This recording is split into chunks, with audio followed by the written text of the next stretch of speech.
বক্তা যা বলবে সেটাকে আমরা ওয়াজ বলি। বক্তা, শ্রোতা আর একটা হচ্ছে বক্তব্য, এই তিনটাই হচ্ছে মূল ওয়াজ মাহফিলের জন্য জরুরি। কি বলেন? এই তিনটা দরকার। এত ওয়াজ হইতেছে, মানুষের মধ্যে পরিবর্তন ওই আকারে কেন হচ্ছে না? আমল কেন আপনার আমার বাড়তেছে না? অনেকে বলে এত মাহফিল দিয়ে লাভটা কি? তা আসলে এই তিন শ্রেণীর বক্তা, শ্রোতা এবং বক্তব্য, এই তিন জায়গায় যে শর্ত আছে, এই শর্ত যদি পাওয়া না যায় তাহলে এই ওয়াজের দ্বারা ফায়দা হবে না। বহুত নামাজ পড়তেছি, কপাল কালো হয়ে গেছে, নামাজ পড়ে ফায়দা পাচ্ছি না, কারণ উজু করি না একবার। উজু ছাড়া এত শীত, উজু করবো কেন? পানি আছে তারপরেও সহনশীল, তাই এমন করে নামাজ চালাই দিচ্ছি। পানি থাকতে পানি গরম করার ব্যবস্থা আছে, তাই এমন করলে হবে? কিন্তু আপনি তো উজু করতেছেন না, নামাজ পড়ে। নামাজ পড়লে জান্নাত পাওয়া যায়, নামাজ পড়লে আল্লাহ তাআলা রিজিকের সমস্যার সমাধান করে, কবর আযাব মাফ করে দেয়, সব ঠিক আছে। নামাজটা যদি ওযু ছাড়া পড়ি হবে? হবে না। ঠিক এরকম বক্তা যারা, তাদের ব্যাপারে দুইটা শর্ত থাকতে হবে, তাহলে সেই বক্তার বক্তব্যে ফায়দা সবচাইতে বেশি হবে। আল্লাহ পাক বলেছেন, ইত্তাবিউ মান লা ইয়াসআলুকুম আজরান ওয়া হুম মুহতাদুন। আল্লাহ পাক বলেছেন, যারা বক্তব্য দিয়া, কোরআন হাদিসের আলোচনা করতে গিয়া যারা অর্থনৈতিক কন্টাক্ট করে না, আমাকে 10,000, 20,000, 50,000 দেওয়া লাগবে, আগে 30,000, পরে স্টেজ ওঠার সময় 10,000, নামার সময় 10,000, সে অর্থনৈতিক কন্টাক্ট। যে কোরআন হাদিসের আলোচনা করতে গিয়া বক্তব্যের বিনিময়ে কন্টাক্ট যে করবে না, আল্লাহ পাক বলছেন তার কথা তোমরা মানো। কারণ কি? তার কথা মানলে ফায়দা, এই জন্য তো আল্লাহ তাআলা মানতে বলছে। কি কর? কার কথা মানতে বলছে? যে অর্থনৈতিক কন্টাক্ট করে না। তাহলে বক্তার 1 নম্বর গুণ, সে বক্তব্যের জন্য কোনো প্রকার কন্টাক্ট করতে পারবে না, 1 নম্বর। দ্বিতীয় হচ্ছে হুম মুহতাদুন, বক্তা যে বক্তব্য দিবে তার যেই বিষয়ে আলোচনা করবে ওই বিষয়ে বক্তার মধ্যে আগে আমল থাকা লাগবে। হেদায়েত প্রাপ্ত আমল না থাকলেও ওয়াজ করতে পারবে, কিন্তু সে ওয়াজে এত ফায়দা হবে না। ওর অজেই ফায়দা হবে যে নিজে কন্টাক্ট করবে না, আর একটা হচ্ছে যা আলোচনা করবে ওই আলোচনা জাতিকে আমল করার জন্য করবে, তো ওয়াজের আগেই তার মধ্যে ওই বিষয়ে আমল থাকা লাগবে। আমল, বক্তার মধ্যে দুইটা গুণ থাকতে হবে। 1 নম্বরে কন্টাক্ট করবে না, 2 নম্বরে নিজের মধ্যে যা বক্তব্য রাখবে সেই বিষয়ে আমল থাকতে হবে, তাহলে বক্তার বক্তব্যে কি হবে? ফায়দা হবে। 2 নম্বর হলো শ্রোতা। আমরা যারা শ্রবণ করার জন্য আসছি, ওয়াজ শুনতে আসছি, আমাদের বেশি দরকার না, একটা শর্ত আমাদের। কয়টা? একটা শর্ত। ওই শর্ত মাইনা অসন্নে ফায়দা হবে। তা হচ্ছে আমার মধ্যে যা কমতি আছে, কোরআন হাদিসের যে আলোচনা করবে, আমার নিজের দুনিয়া আখিরাতের কল্যাণে সেই আলোচনাটা আমি গ্রহণ করব। দুনিয়া আখিরাতের কল্যাণে বক্তার ওই বক্তব্য আমি কি করব? নিজের মধ্যে আমি আনার চেষ্টা করব। আমলের নিয়াইতে বক্তার বক্তব্য শোনার জন্য যদি শ্রোতা থাকে, তাহলে শ্রোতার শর্তটা পাওয়া গেল। কারণ আপনি যদি চিন্তা করেন হুজুর কোন দলের, তাবলীগে 2 গ্রুপ আছে, হুজুর কি জুবায়ের গ্রুপের না সাদ গ্রুপের? দেখি আমি তো ওই গ্রুপের আছি, হুজুর এই গ্রুপের কিনা দেখি। হুজুর কি তাবলীগের লোক না জিহাদি লোক? জিহাদি লোক হলে গণতান্ত্রিক লোক, মজলিসে 2-3 গ্রুপ আছে, খেলাফত মজলিসের লোক, ওই দলের লোক না এই দলের লোক, নাকি চরমনের লোক না শর্ষিনার লোক, নাকি জামাত ইসলামের লোক, নাকি খেলাফত আন্দোলনের লোক, কোন গ্রুপের লোক? আগে হুজুরকে বাছাই করে তারপরে বক্তব্য দেখবানি। এইসব যদি চিন্তা ভাবনা করতে থাকি আমরা অশুনতে পয়সা, আমার দলের বিরুদ্ধে কিছু বলে কিনা, আমার দল তো দেখা গেল আওয়ামী লীগ, আমার দল তো বিএনপি, আমার দল তো জাতীয় পার্টি, আমার দল জামাত ইসলাম, আমার দলের বিপক্ষে ইশারা ইঙ্গিতেও কিছু বলে কিনা, হুজুরকে ধরবো, এই চিন্তা ভাবনা করে যদি অশুনতে বসে, আপনাদের কি মনে হয় এর কোরআন হাদিস দিয়ে যতই আলোচনা করুক আমার কোনো ফায়দা হবে? আরে ভাই, এটা তো রাজনৈতিক মঞ্চ না, তোমার এটা দরকারটা কি? তুমি এসে অশুনতে অশুনবা, ভালো লাগলে তুমি আমল করবে, না হলে করবে না, শেষ। নিয়ত ভালো থাকতে হবে যে আমি আল্লাহ রাসূলের কথা শুনলে দুনিয়া আখিরাতে আমার যাতে ফায়দা হয় সেই কথাগুলো আমি গ্রহণ করব। শ্রোতা নতুবা বক্তা যত ভালো হোক, শ্রোতার নিয়ত যদি ভালো না হয় তাহলে কিন্তু বক্তার বক্তব্যে কোনো কাজ হবে না। তৃতীয় হচ্ছে বক্তব্য, ওয়াজ, নসিহত। এই নসিহতটা কেমন হইতে হবে? ফায়দা কেন হয় না? নসিহতটা হতে হবে, ওয়াজ কাকে বলে? কোরআন হাদিসের দৃষ্টিতে ওয়াজ হলো আল্লাহ রসুলের বিধিবিধান পালন করলে, আল্লাহ এবং আল্লাহ রসুলের বিধিবিধান পালন করলে দুনিয়া আখিরাতের উপকারিতা কি হবে, আর পালন না করলে দুনিয়া আখিরাতের কি ক্ষতি হবে। আল্লাহ রসুল হুকুম মানলে তো ফায়দা আছে না? নাই। না মানলে কি আছে? ক্ষতিটা কি আছে? দুনিয়া আখিরাতে ক্ষতিটা কি আছে? এই বিষয়ে কোরআন সুন্নাহ দিয়া এবং গ্রহণযোগ্য ঐতিহাসিক বর্ণনা দিয়া আল্লাহ রসুলের বিধিবিধানকে উপস্থাপন করা, সুন্দর করে পেশ করা, এটাই হচ্ছে কি ওয়াজ।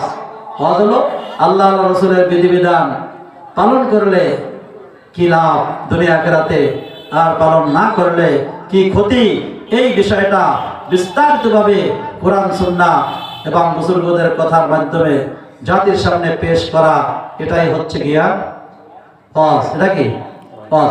ওয়াজের মধ্যে যদি কোরআন হাদিস না থাকে কি কর ফায়দা হবে? কোনো ফায়দা হবে না।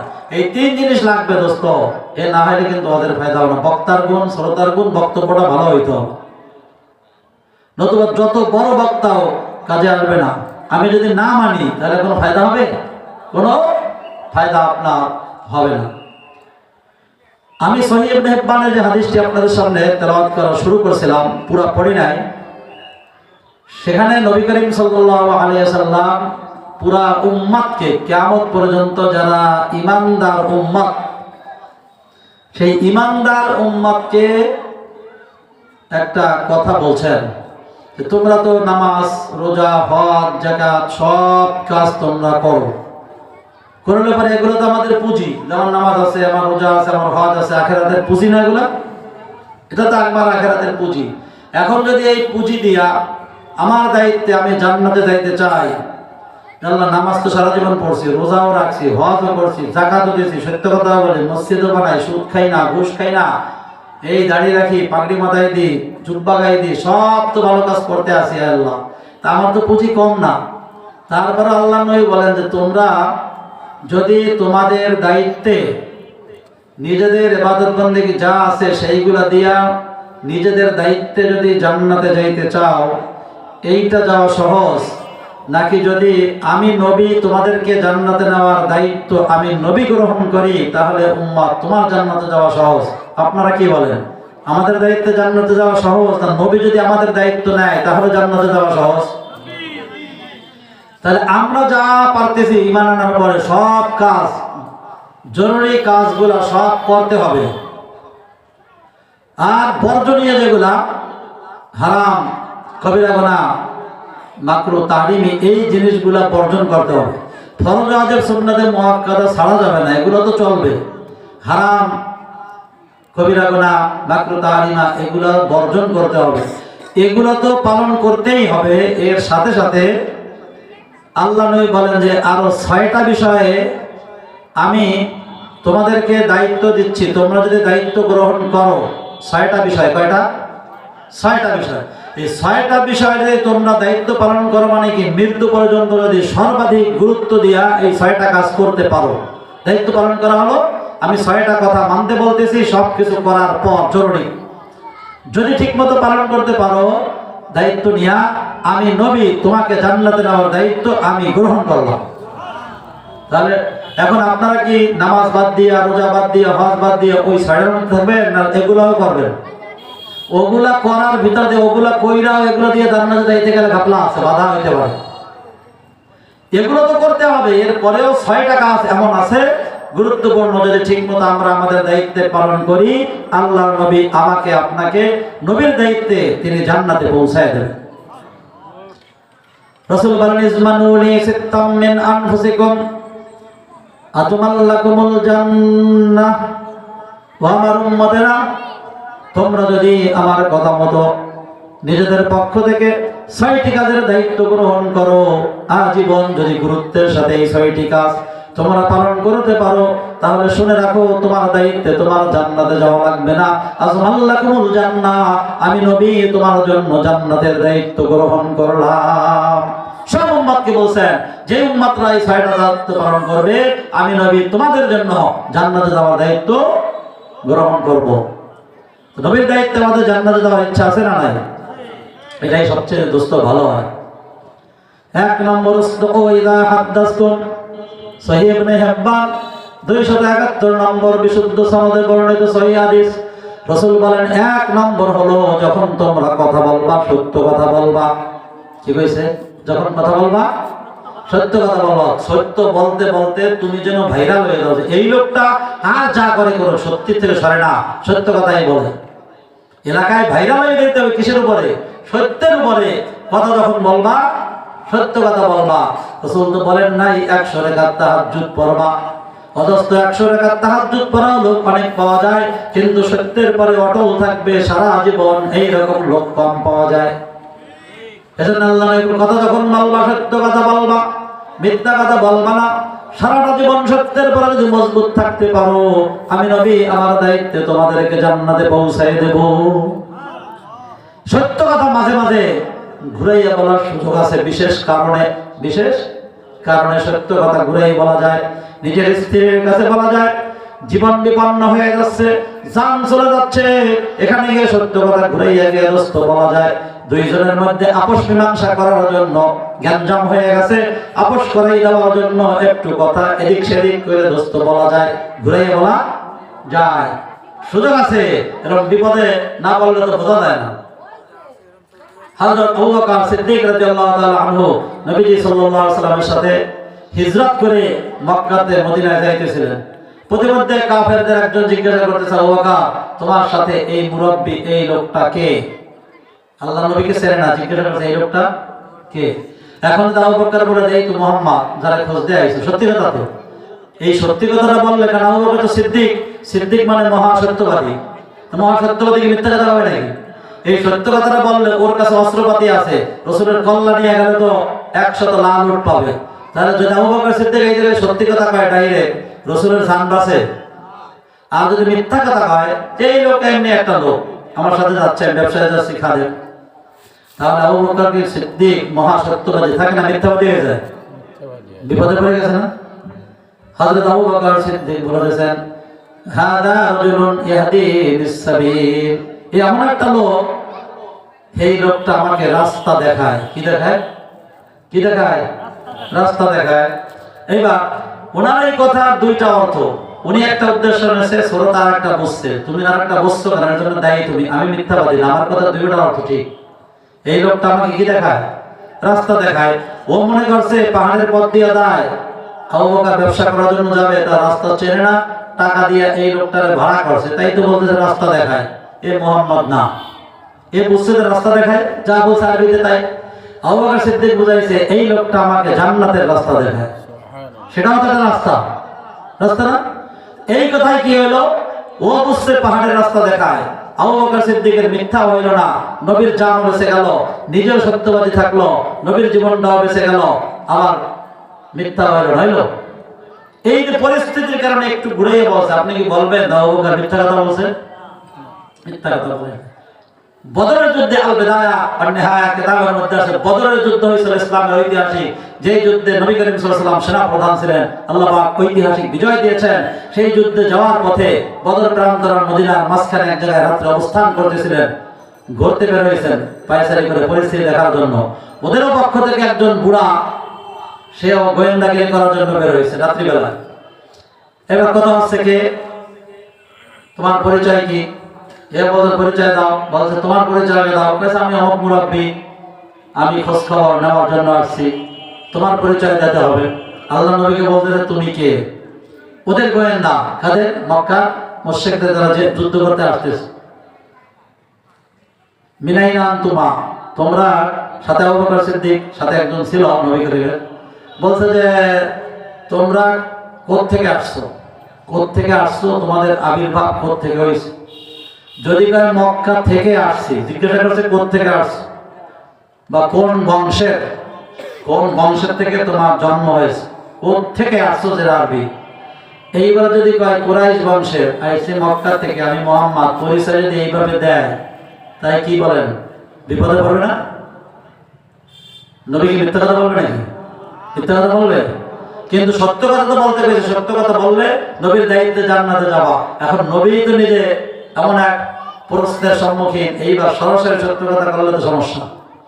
আর মিথ্যা কথা বলতে পারবে না, কারণ নবী তো নিষ্পাপ, সগীরা কবিরা সকল প্রকার গুনাহ হইতে আজীবন পবিত্র সমস্ত নবীরা, আর সর্বশ্রেষ্ঠ নবী তিনি তো এই গুনাহের কাছে যাইতে পারেন না। দেখেন কি পরিস্থিতি। রাসূল বলছেন যে যেহেতু ইনা মিনাল মা, বলছেন যে আল মা, পানি থেকে আসছে। কোথা থেকে আসছে? পানি। আল মা অর্থ কি? পানি। ওরা মনে করছে আল মা, এই পানি এই নামেই অনেকের নাম সাগর হয় না? নারায়ণ নাম সাগর আছে না? পানি, আকাশ নাম দিয়েছে, মেঘের তো পানি বলে। ওরা মনে করছে এই আল মা যে বলছে আরবিতে, ওরা আরবি বলে আল মা নামে কোনো গোত্র আছে, বংশ আছে, সেই বংশের লোক হবে, এ কোনো কুরাইশ বংশের লোক না। কিন্তু নবী যে পানি বুঝাইছে, সেই পানি আসলেই পানি। সূরা আম্বিয়া 30 নম্বর আয়াত আল্লাহ পাক বলেছেন, ওয়াজআলনা মিনাল মাই কুল্লা শাইইন হাইয়িন। আল্লাহ নবী এইটা বুঝাইতেছে। আল্লাহ পাক বলেছেন প্রত্যেক প্রাণবান জিনিস, যাদের প্রাণ আছে, প্রত্যেক প্রাণবান জিনিসকে আল্লাহ পাক বলেন যে আমি পানির থেকেই সৃষ্টি করেছি। কিসের থেকে আনছি? পানির থেকে। প্রাণবান জিনিসের সৃষ্টি হয়েছে কিসের থেকে? পানির থেকেই সৃষ্টি করেছেন, অধিকাংশ এটাই করেছেন। দুই একটা পানির থেকে হয়তো বানান নাই, গোড়ায় দিয়ে পানি দেখা যাবে। সাল্লাল্লাহু আলাইহি ওয়াসাল্লামের উটনিটা পাথর থেকে তৈরি করেছেন। তো এখন প্রত্যেক প্রাণবান জিনিসকে আল্লাহ পাক, অধিকাংশ প্রাণবান জিনিসকে পানির থেকে সৃষ্টি করেছেন। তো নবী বলেন আমারও জন্ম হয়েছে, আমার আবির্ভাব হয়েছে পানির থেকে। ওই আয়াতের মধ্যে আল্লাহ যে বলেছেন প্রাণবানকে পানির থেকে আবির্ভাব ঘটাইছেন, আমি নবী, আমি তো প্রাণবান, আমাকে আল্লাহ পাক পানির থেকে সৃষ্টি করেছেন। আল্লাহ নবী ওই আয়াতের দিকে ইশারা করেছেন। আর ও মনে করছে কি আল মা মানে পানি, এই পানি নামক বংশের থেকে এই লোকটা জন্মগ্রহণ করছে, কাজে মক্কার কুরাইশ বংশের সেই মুহাম্মদ না, ও তো গিয়ে আপনার চলে গেছে। কি বলেন, আল্লাহ নবীর কি এটা মিথ্যা কথা বলা হয়েছে? সত্য কথাটা এমন ভাবে বলছেন, ও বুঝছে একটা আর নবী উদ্দেশ্য করেছেন আর একটা, দুইটা নেওয়ার সুযোগ আছে। বিশেষ প্রেক্ষাপটে সত্য কথা এভাবে ঘুরেই বলা যায়। আল্লামা ইবনুল জাওজি একজন বিশ্ববিখ্যাত মুহাদ্দিস, বড় বক্তা, বড় লেখক। উনি লিখছেন ওনার কিতাবের ভূমিকার মধ্যে, কিতাবুল আসকিয়া, যে আমার ওয়াজের মধ্যে শ্রোতা যারা আসছে তারা একদল শিয়া আর একদল সুন্নি, দুই দল আসছে। এমন ভালো বয়ান করতেন, শিয়ারাও তার অশুনতে আসতো, সুন্নিরাও তার অশুনতে আসতো। শিয়া নাম শুনছি আমরা, একটা গ্রুপ আছে না ইরানে, পাকিস্তানে, শিয়া। শিয়া আমরা কি প্রকৃত সুন্নি আমরা। এই ওরা হলো শিয়া আর আমরা হলো সুন্নি। এইবার ওনার শ্রোতা অর্ধেক শিয়া অর্ধেক সুন্নি। তা হুজুর তো ভালো বয়ান করতেছে, শ্রোতা একজন দাঁড়াইয়া প্রশ্ন করে পড়ছে শিয়াদের মধ্যে, মান আফজালুন নাস, হুজুর সাহাবায়ে কেরামের মধ্যে সবচেয়ে মর্যাদাশীল সাহাবীর নাম কি? সাহাবীদের মধ্যে সবচেয়ে মর্যাদাবান সাহাবীর নাম কি? আমরা যারা সুন্নি, আমাদের বিশ্বাস এবং এটা বাস্তব যে সবচেয়ে মর্যাদাবান সাহাবীর নাম আবু বকর সিদ্দিক রাদিয়াল্লাহু তাআলা। কি বলেন, নবীদের পরে সর্বাধিক মর্যাদাবান উম্মতের মধ্যে সর্বশ্রেষ্ঠ সাহাবী কে? হযরত আবু বকর সিদ্দিক। শিয়া বলে যে না, আবু বকর না, শিয়াদের বিশ্বাস হযরত আলী রাদিয়াল্লাহু তাআলা আনহু। নবীর পরে সবচেয়ে মর্যাদার অধিকারী সাহাবী কে? না না, শিয়ারা বলে আলী। শিয়ারা কি বলে? আলী রাদিয়াল্লাহু তাআলা আনহু। আর হুজুর বিপদে পড়ছে, যদি হুজুর বলে যে আবু বকর, তাহলে ওরা তো ভাবলো যে হুজুর তো এই গ্রুপের লোক, সুন্নি গ্রুপের লোক, আমাদের ওনার অশ্বনে লাভ নাই, আমরা জায়গা চলে যায়। আর যদি হুজুর এদেরকে রাখার জন্য যে বয়ান শুনলে আল্লাহ হেদায়েত দিতে পারে, যদি বলে হ্যাঁ আলী সবচেয়ে শ্রেষ্ঠ সাহাবী আলী, সুন্নিরা কবে কি কয় লাখ জানি খাইছে তা ওদের কাছে কবে না। উনি কি করে বললো, উনি একজন সুন্নি আলেম হইয়া কি করে বললো যে আলী সর্বশ্রেষ্ঠ সাহাবা? তাহলে সুন্নিরা থাকে, সুন্নিরা চলে যায় না। এইবার হুজুর বিপদে পড়ে গেছে না? বিপদে পড়ে গেছে। হয় এই লোকগুলো চলে যাবে সত্য কথা কইলে, আর মিথ্যা কথা বললে, অবাস্তব কথা বললে এই সুন্নিরা চলে যাবে, মাহফিল থাকবে না, ভেঙে যাবে, মাহফিল ভেঙে যাবে। অনেক সময় বক্তা ফেল হইলে মাহফিল ভেঙে যায়, এটা মনে করে। আরে যার কপালে আছে সে ওয়াজ করবে, যার শনাক্ত তকদির আছে সে করবে, কি করবে। আজকে আমার দুপুরের খাবার খুলনায় নাই, বাসায় খাবার, হোটেলে খাবার, একজনের বাড়িতে খাবার। আজকে এক বক্তা এখানে বয়ান করবে, তার বাড়িতে খানা রেডি, খাইতে পারি না, খুলনার কাজে আটকে গেছি। আসতে আসতে এই সেনাটি বাজার, এই বারমাসিল পার হয়ে তারপর আমার সাথে আবেশা আছে, ওই জায়গায় ভাত খেয়েছে। আমি কি জানি এখানে ভাত আছে? এই মাগরিবের আগে দুপুরের ভাত, যার যেখানে রিজিক আছে সে সেখানে খাবে, কি বলে? এটা আমি জানিও না, বুঝিও না যে আজকে চোখের সামনের ভাত খাওয়া যাবে না, অনুষ্ঠানের ভাত খাওয়া যাবে না, হোটেলের ভাত খেতে হবে। এখন উনি তো বিপদে পড়ে গেছে। আপনি কি বলেন? এই লোকটা আলেম বিপদে পড়ছে না? বিপদে পড়ে গেছে। হুজুর জবাব দিয়েছে এমন কৌশলে, এই কৌশল অবলম্বন করা যায় বিশেষ পরিস্থিতিতে। আউযালুন নাসি মান কানা বিনতুহু ফি বাইতি, আরবিতে ওয়াজ করতেছিল, সুন্দরভাবে জবাব দিয়ে দিয়েছে। এমন একটা জবাব দিছে, সুন্নিরাও খুশি হয়ে গেছে, শিয়ারাও খুশি হয়ে গেছে, দুই দল খুশি। কিন্তু মিথ্যা হয় নাই। এই কথার এই যে বাক্যটা বলছে, এই বাক্যটার দুইটা অর্থ নেওয়ার সুযোগ আছে। কয়টা? দুইটা অর্থ নেওয়ার, তার কিট করে শব্দ সংযোজন হিসাবে দুইটা অর্থ নেওয়ার সুযোগ পুরাই আছে। তো হুজুর এমন কৌশল অবলম্বন করছে, প্রথমে সুন্নিরা অর্থ করছে, আমরা যারা সুন্নি, আফজালুন নাসি মান কানা বিনতুহু ফি বাইতিহি, এর অর্থ হলো শিয়া সুন্নিরা যে অর্থ করছে, যেটা আমরা করি আমাদের আকীদা মতো, সর্বশ্রেষ্ঠ সাহাবী সে। ডাইরেক্ট বলতেছে না, কিন্তু নাম বলতেছে না, আপনারা খেয়াল করেন। সর্বশ্রেষ্ঠ সাহাবী সে, সে নাম করছে না। সর্বশ্রেষ্ঠ সাহাবী সে যার মাইয়া, যার মেয়ে, নাম করছে না, তার ঘরে আছে, তার নাম করছে। হ্যাঁ, এইখানে দেখেন, সর্বশ্রেষ্ঠ সাহাবী সে মানে আবু বকর, যার মেয়ে মানে আয়েশা, তার ঘরে আছে মানে কি মুহাম্মদুর রাসূলুল্লাহর ঘরে স্ত্রী হিসেবে আছে। এটা কি মিথ্যা কথা? নাম কয় নাই, কইছে কি যা সর্বশ্রেষ্ঠ সাহাবী সে যার মেয়ে তার ঘরে আছে। আবু বকরের নাম বলা হয়ে গেছে না? সর্বশ্রেষ্ঠ সাহাবী সে মানে আবু বকর, যার মেয়ে আয়েশা তার ঘরে আছে মানে মুহাম্মদুর রাসূলুল্লাহ সাল্লাল্লাহু আলাইহি সাল্লামের ঘরে স্ত্রী হিসেবে আছে। কথাটা ডাইরেক্ট না বললেও কি মিথ্যা হইছে? মিথ্যা হয় নাই। আবু বকর সিদ্দিক যে নবীদের পরে সর্বশ্রেষ্ঠ সাহাবা, এই কথা ইশারায় হইল, বলা হয়ে গেছে না, যা এই আরবি কথাটার মধ্যে আছে। এদিকে শিয়া অর্থ করছে শেষের দিক দিয়া, শিয়ারা অর্থ করছে সর্বশ্রেষ্ঠ সাহাবী সে যার ঘরে তার মাইয়া আছে। সর্বশ্রেষ্ঠ সাহাবীকে সে মানে আলী, আলী যার ঘরে, আলীর ঘরে তার মেয়ে আছে, নবীর মেয়ে ফাতেমা আছে। ফাতেমা কার স্ত্রী? আলীর স্ত্রী। তার বললো কি সর্বশ্রেষ্ঠ সাহাবী সে মানে আলী, যার ঘরে স্ত্রী হিসেবে আছে তার মেয়ে, ওই তার কেটা নবীজি সাল্লাল্লাহু আলাইহি সাল্লাম, মেয়ে কেটা হযরত ফাতেমা রাদিয়াল্লাহু তাআলা আনহা। তাহলে সর্বশ্রেষ্ঠ সাহাবী সে যার ঘরে তার মাইয়া আছে, এই অর্থ করলে তো আলী হয়ে যায়। কে হয়ে যায়? আলী হয়ে যায়। আলী হয়ে যায় যা, কিন্তু ওরা তো খুশি। এই অর্থ তো হয় সর্বশ্রেষ্ঠ সাহাবী সে যার মেয়ে তার ঘরে আছে, আয়েশা রাদিয়াল্লাহু তাআলা আনহা তার ঘরে আছে, এই অর্থ তো হয়। উনি তো এই অর্থই নিয়েছে, উনি আমাদের লোক, কিন্তু এটা ডাইরেক্ট তো বলেন না আবু বকর সিদ্দিক শ্রেষ্ঠ বলছে, কিন্তু হয়ে গেছে না। আর ওরা বলছে আরে হুজুর তার আগে, হুজুর তালির কথাই কইছে যে সর্বশ্রেষ্ঠ সাহাবী সে যার ঘরে তার মাইয়া আছে।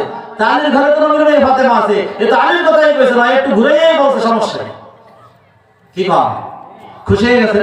ওই বয়ানের সবাই রয়ে গেছে, এমন বয়ান আল্লাহ পাক তারে দিয়ে দেওয়া হয়েছে, ওই শিয়াগুলো সব হেদায়েতে ওই দিন সুন্নি হয়ে চলে গেছে। কথা সত্য কথা অস্ত কইতা হাদ্দাসতুম, কথা যখন বলবা, রাসূল বলেছেন সত্য কথা বলবা। পরকালে আল্লাহর নবীর দায়িত্বে আমরা জান্নাতে যেতে পারবো, চেষ্টা করবো ইনশাআল্লাহ, সর্বাধিক চেষ্টা করতে হবে। এই যে কান্দুরা নামক একটা জায়গা আছে ইন্ডিয়ার মধ্যে, সেই হযরত মাওলানা ইদ্রিস কান্দুলভি বিরাট বড় মুফাসসির, আমাদের ওস্তাদের ওস্তাদ, দাদা ওস্তাদ শাইখুল হাদিস আল্লামা আজিজুল হক সাহেবের তাফসীরের ওস্তাদ, দেওবন্দে তার কাছে তাফসীর করেছেন মাওলানা মামুনুল হক সাহেবের আব্বা, উনি আমাদের ওস্তাদ, তার ওস্তাদ, বিশ্ববিখ্যাত একজন মুফাসসির ছিলেন। সেই ইদ্রিস কান্দুলভির এলাকায় একটা জমি নিয়ে গাঞ্জাম হয়ে গেল। সত্যবাদী তার দুনিয়ায় কি উপকার দেয় দেখেন। একটা জমি রাস্তার পাশে, মুসলমানরা বললে জমিটা আমাদের, আমরা মসজিদ বানাবো। ওই এলাকার হিন্দুরা বললে জমিটা আমাদের, আমরা মন্দির বানাবো। এমন সমস্যা, অর্ধেক মুসলমান অর্ধেক হিন্দু এখানে মামলা হয়ে গেল, মামলা চলে গেল ইংরেজের আদালতে। কার আদালতে? ইংরেজ জজ। আদালতে যাওয়ার পর ইংরেজ দেখলো যে পক্ষে রায় দেবে অপর পক্ষ মানবে না, খুনাখুনি হয়েই যাবে, দাঙ্গা বেঁধে যাবে। এজন্য তিনি বললেন যে আপনাদের আপোষের মধ্যে একটা মীমাংসা করানো যায় কিনা। হিন্দু ভাইদেরকে বললেন আপনাদের জানা মতে মুসলমানদের মধ্যে এমন কোন মুসলমান কি আছে যে কাগজপত্র দেখা যদি বলে এই জমিটা এই দলের, তাহলে আপনারা মানবেন, এরকম সত্য কথা বলে এরকম কোন মুসলমান আপনাদের জানা মতে আছে? হিন্দুরা বলে একজন হুজুর সম্পর্কে আমাদের জানা আছে, মুফতি ইলাহি বখশ।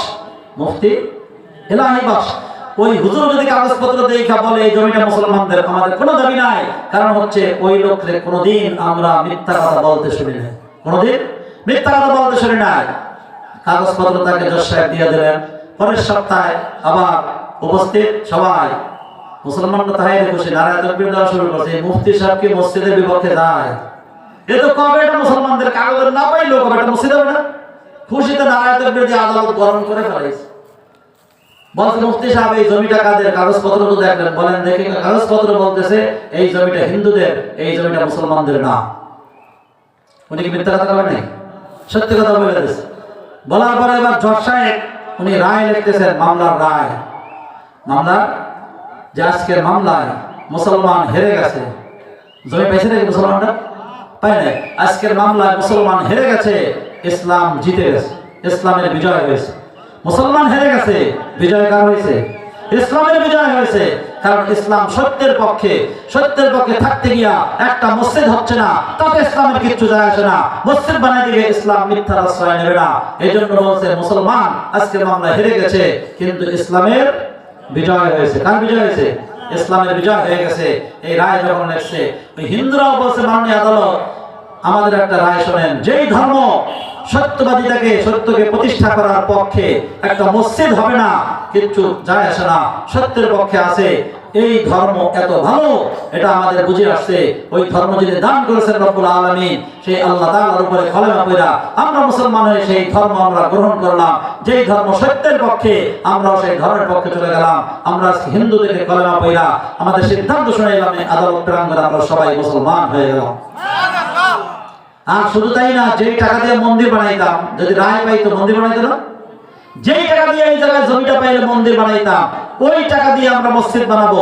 যারা বলছিল এই জমি নিয়ে তারা মসজিদ বানাবে, টাকা খরচ করবে, দরকার নাই, ওরা তো মিথ্যা আশ্রয় নিয়েছিল।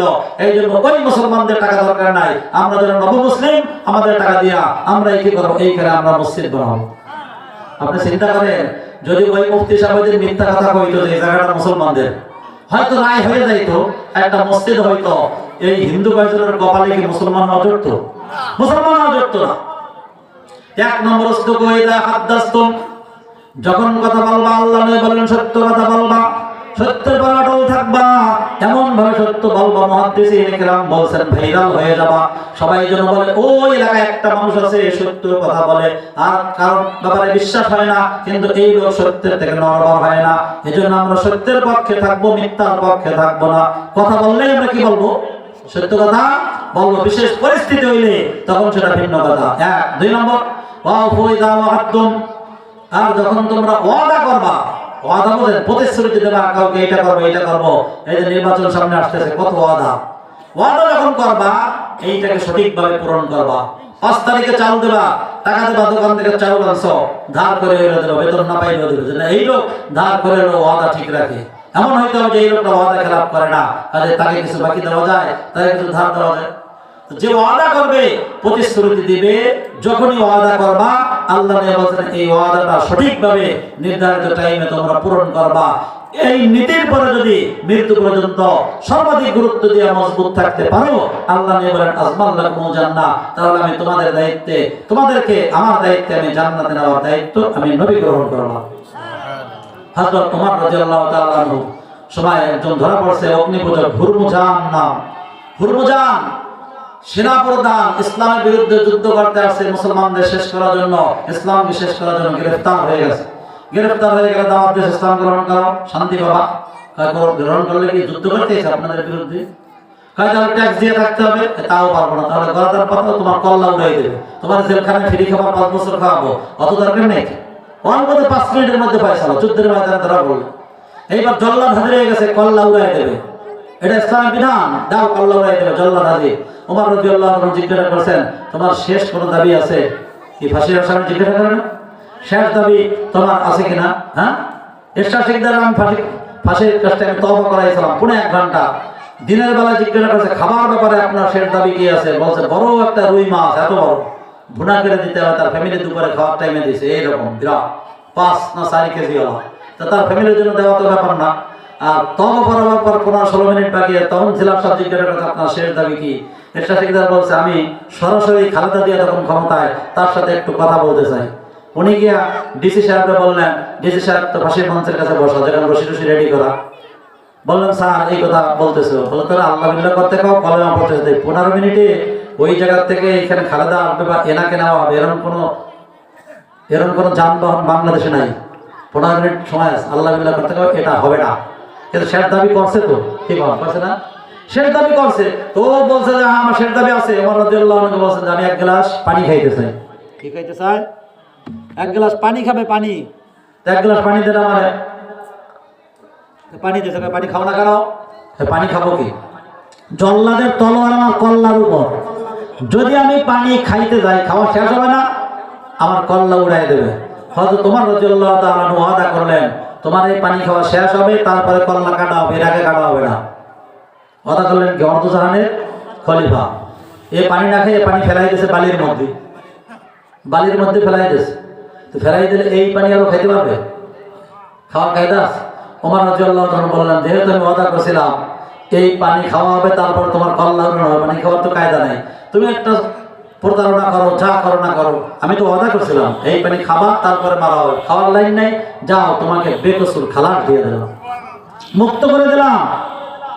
হরমুজান বলতেছে, কাকে আপনি মুক্ত করেন?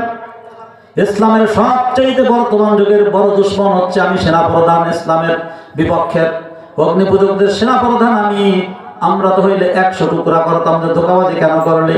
হযরত ওমর বলেন, আমার তো নবীর কথা বহুবার নবীর কাছ থেকে শুনেছি, এই কারণে ওমর জান্নাতি, ওমর জান্নাতে যাবে, ওমরের জান্নাতের ব্যাপারে বহু শুনেছি, এ কথাও আমরা শুনতে পারছি। কথা যখন বলবা সত্য কথা বলবা, ওয়াদা যখন করবা এটা পূরণ করবা। ওয়াদা যদি পূরণ করতে পারো, আমি নবী আমার দায়িত্বে তোমাকে জান্নাতে নিব। আমি আমার নবীর দায়িত্বে জান্নাতে যাইতে চাই, আমার আমল দিয়ে জান্নাতে যাইতে চাই না। কাজে আমার জান্নাতে যাওয়া বড়, তোমার মত ইসলামের দুশমনকে ছাইরা দেওয়া আমার কাছে ছোট। তুমি যত বড় দুশমন হও না কেন, তোমাকে তাই মুক্ত করে দিলাম। তাই এত বড় এই ধর্ম, এত ভালো ধর্ম, যেই ধর্ম এত বড় দুশমনকে এই ধোঁকাবাজির পরেও ছেড়ে দিল, ওয়াদাকে ঠিক রাখার জন্য প্রতিশ্রুতিকে এত দাম দিছে, যেই ধর্ম এত ভালো। আপনি ওমর শুনে রাখেন, আমিও কি করলাম? মুক্ত হতে চাই না, আমি সেই ধর্মের মালিক আল্লাহ তাআলার গোলাম হইয়া কলেমা পড়ে মুসলমান হয়ে গেলাম। আচ্ছা, ওরে যদি কইতো যে তুই ধোঁকাবাজি করলি, তুই কইলি যে পানি খাবি, তো তুই পানি ফেলাই দিলি কেন? কি কর? আমরা হইলে তোরা সাপ মারার পরে পোড়াই না, আমরা মরছে কিনা? ওরে তো সেই মানে দেওয়া হইতো, তা না করে ওরে কি করে দিয়েছে? ওরে ছাইরা দিয়েছে। ছাইরা দেওয়ার পর কি হয়েছে? এই লোকটার কপালে হেদায়েত হয়েছে, জান্নাতের বাসিন্দা হওয়ার উপযুক্ত হয়ে গেছে। এটা কিসের কারণে? ওয়াদা যখন করছে তখন সেটা কি করছে? পূরণ করছে। আমরা চেষ্টা করবো ইনশাআল্লাহ। 3 নম্বরে, ওয়াদুইদা তুমিনতুম, তোমার কাছে যখন আমানত রাখা হবে, এই আমানতকে সঠিকভাবে প্রাপকের কাছে পৌঁছায় দেওয়া। একজন চেয়ারম্যান, একজন এমপি, তার কাছে বরাদ্দ আসে, চাউল আসে, গম আসে, টিন আসে, তেল আসে, আসে না? ভালো ভালো জিনিস আছে। এইটা যদি তার জনগণের মধ্যে সঠিকভাবে সে দেয়া দেয়, তাহলে আমানতকে সঠিকভাবে পৌঁছায় দিল, আমানতকে সঠিকভাবে পৌঁছায় দিল। সরকারি সম্পদ আমানত। রেল স্টেশন বাথরুম নষ্ট করা, সাফ করে দেবে কেন? লোক রাখা আছে না, আপনি বাধাই তুলেন কেন? আপনি ওখানে বাথরুম রাখা আছে, স্টেশনে গাড়ি থামানো অবস্থায় বাথরুম করবেন না। একান্তি মারাত্মক ঠেকালে বিভিন্ন কথা, একটু চালু, কারণ ওইখানে লোকজন তো দাঁড়াতে পারবে না, পরে ট্রেন যখন চলে যাবে দুর্গন্ধ হয়ে যাবে না? ও তো ট্যাঙ্কি নাই, ডাইরেক্ট নিচে পড়ে যায়। তো এই আমানতগুলো কেন আমি নষ্ট করবো? বাথরুম এমন বাধাই রাখলো যে পরে যে ঢুকে দেখে যে বাথরুম করা যায় না। অনেক জিনিস আছে আমানত, আমরা সেই আমানতকে সঠিকভাবে পৌঁছাই না। নবী বলেন, তোমার কাছে যে আমানত রাখবে, সঠিকভাবে সারা জীবন যদি এই আমানতের যে মালিক তার কাছে সঠিকভাবে যদি পৌঁছাইতে পারো, আমার দায়িত্বে আমি তোমাকে জান্নাতে পৌঁছাই দেব। 4 নম্বরে, ওয়াহফাযু ফুরুজাকুম, তোমার চরিত্রকে পুরাপুরি হেফাজত করবা। চরিত্র পুরোপুরি ইবাদত করবা, চরিত্র নষ্ট করবা না। রাসূলের সবচেয়ে প্রিয় কিয়ামতের দিন যারা থাকবে তার মধ্যে এক নম্বর হচ্ছে ইন্না মিন আহাব্বিকুম ইলাইয়া ইয়াউমাল কিয়ামাতি আহসানাকুম খুলুকা। হাদিস শরীফে ইয়াউমাল কিয়ামত দেওয়া রওয়ায়াত আছে যে কিয়ামতের দিন সবচেয়ে আমার বেশি নিকটবর্তী হবে, সবচেয়ে বড় প্রিয় হিসাবে প্রমাণিত হবে যার চরিত্র সবচেয়ে ভালো, যার চরিত্র সবচেয়ে ভালো। অথচ চরিত্র যদি ভালো হয় আল্লাহ পাক দুনিয়ার ইজ্জত দান করে, আখিরাতেও ইজ্জত দান করবে, নবীর দায়িত্বে জান্নাত আল্লাহ পাক দান করবেন। চরিত্র ঠিক রাখার চেষ্টা করবো তো ইনশাআল্লাহ। ইমাম আবু হানিফা রাহমাতুল্লাহ আলাইহির নাম শুনেছেন আপনারা। তার এক ছাত্র দাউদ তাইর একটা মহিলা মাদ্রাসা ছিল। ওই মহিলা মাদ্রাসার 4টা ছাত্রীকে খুব চরিত্রবতী, ভালো আমল আখলাকের কারণে এরা পুরস্কার প্রাপ্ত ছিল। এই এক লোক ধনী মানুষ, সেই 4টা মেয়েকে বিবাহ করছে। পর্যায়ক্রমে বাচ্চা একটার হয় না। এখন চিন্তা করলে এগুলো বাচ্চা কাচ্চা হচ্ছে না, একের পর এক বিবাহ করলাম আমি বাপ হবো, তো এগুলো রেখে লাভ নাই। এরা নামাজ পড়ে, কালাম পড়ে, পর্দা করে, পুশিদা করে, এগুলো সব তালাক দিয়ে দেবো। তালাক তো খালি খেলে দেওয়া যায় না, তো কৌশল অবলম্বন করছে। কিছু লোক দেখবেন পানের দোকানে, চাল দোকানে বৈশা কোন তালবে আলীর মাদ্রাসা ছুটি হয়েছে গড়াতে রহমানিয়াতে, ওরে এমন প্রশ্ন করে ওই ছেলে কিন্তু বাইরে ওঠে না। উনি কিন্তু নামাজ কালাম কিছু করে না, কিন্তু এমন জটিল প্রশ্ন করে এ উত্তর যে কেউ দিতে পারে না। আসলে এরকম জটিল প্রশ্ন করে এই মার্কালো। ওই কয় কি তোরা তো নামাজ কালাম পড়ো, মহিলা মধ্যে পড়ছ, তোদেরকে একটা প্রশ্ন করবো, এই প্রশ্নের জবাব যদি তোরা সঠিক দাও তো বাঁচতে পারবি, নতুবা প্রত্যেকের 3 তালাক 12 তালাক হয়ে যাবে। কথা জবাব সবাই সত্য দিয়ে হবে, জবাব কে দেবে? সত্য সঠিক হওয়া লাগবে। একজনের যদি ভুল হয় তালাক হয়ে যাবে সবজনের 3 তালাক করে, 3 4 12 তালাক। আবার কার উত্তরের সাথে উত্তর মিলতে পারবে না, উত্তর যার ভিন্ন হওয়া লাগবে। এই যদি না পারো তাহলে তোদের তালাক হয়ে যাবে। আচ্ছা বলেন যে কি পেছে ফেলাই দিয়েছে, কি প্রশ্ন করবে নাকি জানে? 4 বউয়ের সামনে বসাইছে, তালাক দিয়ে দেবে। ওরা আল্লাহকে দোয়া করে, আল্লাহ আমরা তো কোরআন হাদিস পড়েছি, আল্লাহ আমরা তো আলোচনার মধ্যে শুনেছি যাদের চরিত্র ভালো হয় তাদেরকে তুমি দুনিয়ার ইজ্জত দান করো, আখিরাতের ইজ্জত দাও। আল্লাহ এখন যদি তালাক দিয়ে দেয় আমরা তো বেইজ্জতি হব, আল্লাহ আপনি আমাদের ইজ্জত দান করেন। ওই স্বামী প্রশ্ন করার আগে ও কি প্রশ্ন করবে সেই প্রশ্ন মেয়েদের মাথায় উত্তর সহ আল্লাহ তাআলা ট্রান্সফার করে দিয়েছে, ওদের মাথায় চলে আসে। আচ্ছা যদি উত্তর যদি আপনার মাথার মধ্যে আল্লাহ দিয়ে দেয়, আমি যত জটিল প্রশ্ন করি উত্তর আপনার উপস্থিত, তাহলে আপনারা আটকাইতে পারবো? কোনো সুযোগ নাই। আল্লাহ পাক হেল্প করে দিচ্ছেন। তোরা নামাজ পড়িস, কদি দিনের রাতে 24 ঘন্টায় কয় রাকাত নামাজ পড়া ফরজ? তো সোজা প্রশ্ন করছে, কয় রাকাত নামাজ পড়া ফরজ? উত্তর কিন্তু ভিন্ন হওয়া লাগবে, একটা বললে যাবে না, হবে না, আবার ভুল হতে পারবে না। বড় বউ কয় 20 রাকাত নামাজ পড়া ফরজ, কয় রাকাত? 20 রাকাত। মাইজে টাকায় 17 টাকা, পরের টাকায় 15 টাকা, পরের টাকায় 11 টাকা। স্বামীকে এই তো একটা ঠিক হবে, 3টা তো ভুল হবে। আপনি নামাজই পড়েন না, আপনার হিসাব কিতাব আছে? আপনি বলছেন কারোর সাথে কারো যদি মিল না হয় তাহলে তো তালাক হবে না। তো মিল না হয় এই এক শর্ত, মিলে নাই 20, 17, 15, 11 মিলছে না, তাহলে তো আমরা 50 নম্বর পেয়ে গেছি। কি মিলবে না কইছেন? কি পেয়ে গেছি? 50 পেয়ে গেছি। এইবার এইটা সঠিক কিনা যোগ্য একজন মুফতি আলেম দিয়ে যাচাই বাছাই করেন। এই মুফতি সাহেবরা জানে, মুফতি আব্দুল রাজ্জাক এরা জানে, সেনাটি হুজুররা জানে, তারা মুফতি। ফতোয়া স্বামীর মধ্যে আছে। এ বলতেছে যে আপনার আজকে কি বার? রবিবার না? আজকে রবিবার যারা আমরা মুকিম, স্থানীয় এলাকায় থাকি, মুকিম সফরে নাই, এই যে রবিবার শুক্রবার বাদে যে কোনো দিন ধরে রবিবার ডাইরেক্ট 17 রাকাত নামাজ পড়া ফরজ দিনের রাইতে। ফজরে 2, জোহরে 4, আসরে 4, 8 আর 2 10, এশায় 4 12, হ্যাঁ 10 আর 14 আর মাগরিবে 3 15 16 17। আজকে আমাদের কত রাকাত নামাজ? এশা পড়লে কয় রাকাত হবে? 17 রাকাত হবে না? ডাইরেক্ট 17 রাকাত ফরজ। ফজরে 2, মাগরিবে 3, 3 আর 2 5, আর এদিকে 12 আছে। জোহর আসর এশায় কত আছে? 12। মোট কত রাকাত হবে? 17 রাকাত হয়ে যাবে। কয় রাকাত? শুক্রবার বাদে যারা স্থানীয়ভাবে মুকিম আছে তাদের উপরে ডাইরেক্ট 17 রাকাত নামাজ পড়া ফরজ। ওই বড় বউতে করছে, হ্যাঁ বুঝলাম। তো আর 3 রাকাত সর্বনিম্ন বিতরের নামাজ 3 রাকাত। বিতরের নামাজ তো ওয়াজিব। বিতরের নামাজের 3 অবস্থা। কয় অবস্থা? ফতোয়া স্বামীতে আছে কয় অবস্থা? যেটা হানাফি মাযহাবের নাম করা ফতোয়ার কিতাব, সমস্ত ফতোয়া বিভাগে আছে পৃথিবীর। ফতোয়া স্বামী রাদ্দুল মুহতারের মধ্যে আসছে যে বিতরের নামাজের গিয়া অবস্থা হলো, বিতরের নামাজ প্রমাণ হওয়ার দিক দিয়ে সুন্নাত, হাদিস দ্বারা প্রমাণিত। সুন্নাত মানে অর্থ হাদিস। কেউ যদি বিতরের নামাজ সুন্নাত বলে প্রমাণ হওয়ার দিক দিয়ে এটা ঠিক আছে। বিতরের নামাজ ওয়াজিব, এটা হচ্ছে ইতিকাদ, বিশ্বাসের দিক দিয়া, সনদের মানের দিক দিয়া। বেতের নামাজ ফরজ, এটা হচ্ছে আমলের দিক দিয়ে। কেউ যদি মারা যায় আর ওসিয়াত করে যায়, আপনার নামাজের কাফারা বা ফিরিয়ে দেন না? দৈনিক 6টা দেন কেন? 5 ওয়াক্ত নামাজের 5টা, বেতের নামাজের 1টা। কারণ বেতের নামাজ আমলের দিক দিয়ে ফরজ। কোন দিক দিয়া? একটা দিক দিয়ে ফরজ, তাই না? আমি ছাত্র শাইখুল হাদিস আল্লামা আজিজুল হক সাহেবের দিক দিয়ে, এটা সত্য কথা। আবার আমি এক ব্যক্তি মুফতি আব্দুর রাজ্জাকের মুফতি ওস্তাদ, তাহলে আমি ওস্তাদ, এটাও তো ঠিক না? ঠিক না? আমার ওস্তাদ বললেও ঠিক, কারণ সাগরেদেরা। আমার ছাত্র বললেও ঠিক, মাওলানা আজিজুল হক সাহেবের দিক দিয়ে। লোক তো একই। আমি শালা, আমি দুলাভাই। কি কন? যাকে বই আনছি তাকে কি দুলাভাই, যারা বই দিয়েছে তার কি শালাবা সম্বন্ধী। একই লোক শালা, একই লোক সম্বন্ধী, একই লোক ওস্তাদ, একই লোক ছাত্র হতে পারে না? পারে না। বেতনের নামাজের ঠিক এই অবস্থা। অতএব আমলের দিক দিয়ে বেতনের নামাজ 3 রাকাত ফরজ, 17 রাকাত ডাইরেক্ট ফরজ, ডাইরেক্ট ফরজ শুক্রবার বাদে, আর 3 রাকাত বেতনের নামাজ আমলের দিক দিয়ে ফরজ। সেই হিসাবে আমি বলছি 20 রাকাত নামাজ ফরজ। আপনি যোগ্য মুফতি আলেমেনা এটা যাচাই করেন। যদি আমার উত্তর ভুল হয়, আমার 3 তালাক আমাদের দিয়ে দিয়ে। আসলে কি ভুল হয়েছে? সেটা আমি শেষ 3 মিনিট। তো এরপরে আপনার দ্বিতীয় পরিবর্তে 17 বেলি, আমি জীবনে শুনি নাই বেতনের নামাজের কেউ ফরজ করেছে। আপনারা তো অনেকে শোনেন নাই। সত্যি কথা বলবি, সত্যি কথা রসুল কইতে গেছে, কারণ বেতনের নামাজ ফরজ এই কথাটা শোনেন নাই আজকের আগে। আজকের আগে বেতনের নামাজ ফরজ শুনছেন এরকম কয়েকজন আছেন? আজকের আগে কম লোকে শুনছেন না?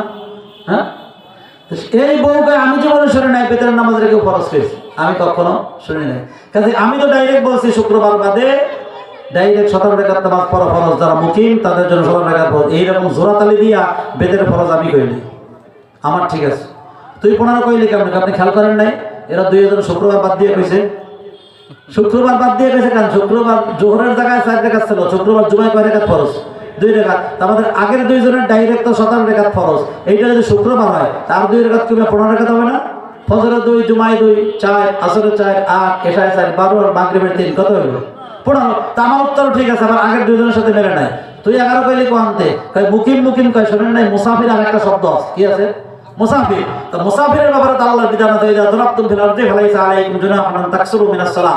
4 রাকাত আলাদা নামাজকে 2 রাকাত পড়তে কইছে। আমি তো একদিন রাইতে মুসাফির অবস্থা নামাজের কথা কইছি। ফজরে 2, জোহরে 2, আসরে 2, এশায় 2, 4 দুগুণে 8, মাগরিবে 3, 9, 10, 11, ফজরে 2, 12। তাহলে আপনি দেখেন 4 দুগুণে 8, আর কি আপনার মাগরিবে তো কসম নাই আছে নাকি? হ্যাঁ, কসম নাই। ফজরে 2, তাহলে 8 আর 3 কত? 11। তা আমি মুসাফির অবস্থায় 11 রাকাত বলছি, মানে কি মুসাফির অবস্থায় মোট হবে 11 রাকাত। অতএব আমার উত্তর কারোর সাথে মেলে নাই। 11, 15, 17, 20 কারোর সাথে কারো মেলে নাই। আবার উত্তর ভুল হয় নাই, হয়েছে নাকি? তালাক হয় নাই। সাই বলছে এখন তো আমি ঠিক হয়ে গেলাম। তোদের যেমন চরিত্র ভালো, আমি চরিত্র ইনশাআল্লাহ আরো ভালো করবো, ঠিক মতো নামাজ কালাম পড়বো, তাহলে আল্লাহ পাক রুটি রুজির সমস্যা সমাধান করবেন। দেখ তোদের তালাক দিলে তোদের রুটি রুজির কি অবস্থা হইতো? 60টা বউ তালাক দিয়ে দিলে দুর্বিষহ অবস্থা হয়ে যেত। অবশ্যই আল্লাহ পাক চরিত্র যারা ভালো রাখে দুনিয়ার ইজ্জত দান করে, পরকাল নবীর দায়িত্বে জান্নাতে নেবে ইনশাআল্লাহ। চরিত্র ভালো রাখবো তো। 5 নম্বরে অযুদ্ধ অবসর চক্ষুকে হেফাজত করতে হবে গুনাহের থেকে। 6 নম্বরে কুফু আইদিয়াকুম, নিজের শক্তি কে আপনার জুলুম করা হইতে বিরত রাখতে হবে। শক্তি আছে, আজকে আয়না ঘর বানাইয়া জুলুম করলাম, আজকে আলেমদের প্রতি জুলুম করলাম না, যার যেটুকু প্রাপ্য তাকে সেটুকু দিতে হবে। আইনত আইন ভঙ্গ করে কারোর প্রতি জুলুম করা যাবে না। যদি তুমি তোমার ক্ষমতা থাকতে জুলুম না করো, এই ব্যাপারে তুমি ভাইরাল থাকতে পারো আজীবন, তার আল্লাহ নবী বলেন আমার দায়িত্বে আমি তোমাকে জান্নাতে নিয়ে যাবো। আচ্ছা, এই যে 6টা জিনিস শুনলেন, বলেন দেখি, আমি এখন শেষ করে দিচ্ছি, টাইম শেষ। এর মধ্যে কি 5 ওয়াক্ত নামাজ আছে? কই আছে? এই 6টার মধ্যে আছে না? সত্য কথা বলো, ওয়াদা ঠিক রাখো, আমানত পৌঁছে দাও, চরিত্র ভালো রাখো, চক্ষু ইবাদত করো, জুলুম করবে না। এর মধ্যে কি নামাজ আছে, রোজা আছে, হজ আছে, যাকাত আছে, উমরা আছে? এগুলা নাই। তারপর এইগুলা নবী কেন ধার্য করলেন? এই বিষয়গুলা মানুষের মধ্যে গাফলাতি সবচেয়ে বেশি। সবচাইতে মানুষের মধ্যে গাফলাতি বেশি। নামাজ পড়া লোক পাওয়া যায়, তাহাজ্জুদ পড়া লোক পাওয়া যায়, হজ করা লোক পাওয়া যায়, উমরা করা লোক পাওয়া যায়। হজ করে উমরা করা জুলুমও করে। রাষ্ট্রপ্রধানরা তো প্রত্যেক বছর চলে যায়, হজ করে না, উমরা করে প্রায়। কিন্তু এই কাজগুলো, এই যে কথা বলবা, সত্য বলবা, ওয়াদা করলে পূরণ করবা, আমানত রাখলে পৌঁছে দেবা, চরিত্রকে পুরাপুরি হেফাজত করবা, এবং আপনার চক্ষু হেফাজত করবা গুনাহের থেকে। গুনাহ হয় যাতে এইগুলো দেখবা না। আর হচ্ছে নিজের শক্তিকে জুলুম করা হইতে বিরত রাখবা। সহিহ ইবনে হিব্বানের 271 নম্বর বিশুদ্ধ সনদে বর্ণিত সহিহ হাদিস আল্লাহ নবী বলেন আজমাল্লাকুমুল জান্নাহ। এইটা যদি সঠিকভাবে সমস্ত জরুরি জিনিসগুলো পালন করার পর সর্বাধিক গুরুত্ব দিয়া এই 6টা কাজ করো, ও মুসলমান, আমি তোমাদের জান্নাতে যাওয়ার দায়িত্ব আমি নবী গ্রহণ করলাম। আমরা নবীর দায়িত্বে জান্নাতে যাবো তো ইনশাআল্লাহ। যাইতে হলে এই কাজগুলো করবো। আল্লাহ পাক আমাকে আপনাকে সকলকে নবীর দায়িত্বে জান্নাতে যাওয়া এই কাজগুলো, সমস্ত কাজ, গুরুত্বপূর্ণ কাজগুলো, করণীয় বর্জনীয় গুলা সঠিকভাবে পালন করে এই কাজগুলো করার তৌফিক দান করেন। আমিন। আলহামদুলিল্লাহ রাব্বিল আলামিন। আসসালামু আলাইকুম ওয়া রাহমাতুল্লাহ।